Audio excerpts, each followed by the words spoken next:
Chugging towards Mount Isa, passengers are treated to an awe-inspiring panorama, passing by their carriage windows. Not that it's a picnic for those on the footplate.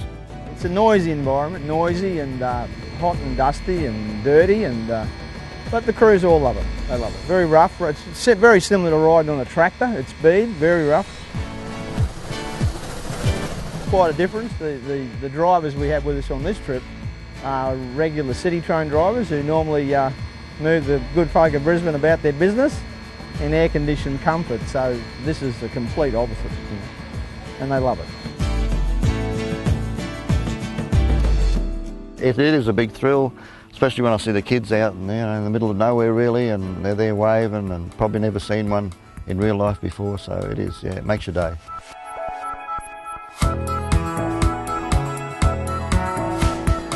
Rail had a real impact on the mining town of Mount Isa.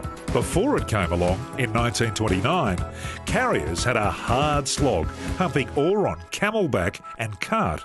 Today, the majority of resources mined and produced by our city are transported back to the coast and ports via rail, and the economic value of having a reliable and consistent service is undeniable. Sometimes you don't realise how important something is until times of crisis. Historically, rail has come to the rescue on more than one occasion. During the Second World War, for instance, QR was an essential service and staff worked long hours without leave for the duration. Shipping couldn't be used on the east coast of Queensland because of the fear of submarines, so everything had to go by rail. There were hundreds of thousands of troops that were transported between Cairns and Brisbane in that period. There were millions of tonnes of war material that was carried as well. In flood-prone North Queensland, the trains are sometimes still the only means to get in and out of isolated areas. Even in the cyclone 4 years ago, we used a train to run back and forwards to Redlynch out here, take milk and bread out. But freight trains can travel relatively unnoticed as they travel through the cane fields of the tropical north. Not so the Q150 steam train, that's crew by now anticipates a rousing reception in every little centre and major city that it passes through. The Q150 steam train arrives at Cairns Station.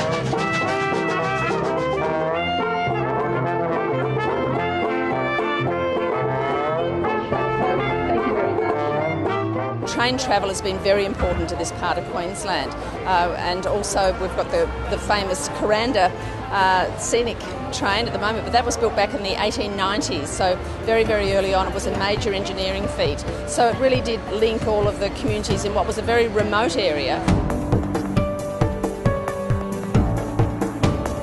In fact, when it opened in 1891, the rail line to Kuranda in the mountains above Cairns was touted as one of the engineering wonders of Queensland.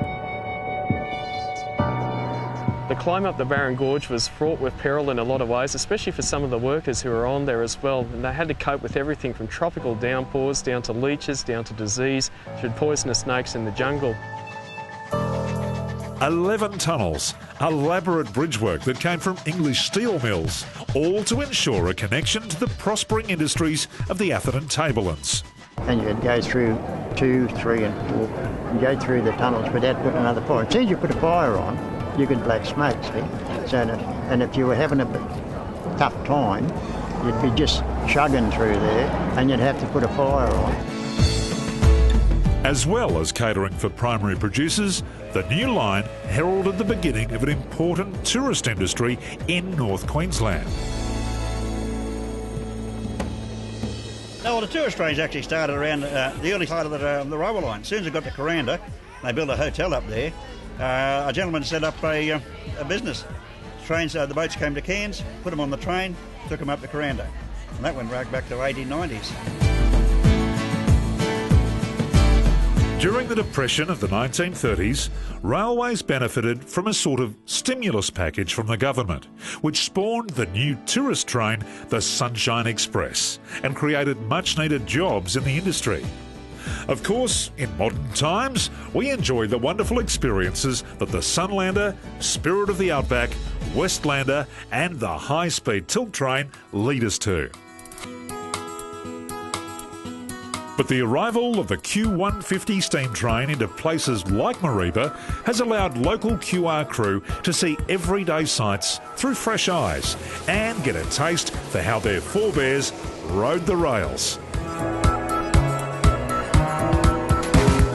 The role here is to guide them over the track, to give the actual steam train drivers knowledge of the track as it comes along, whether it's uphill, downhill, what the speed of the curves are and things like that, and also the safe working so that everybody's nice and safe.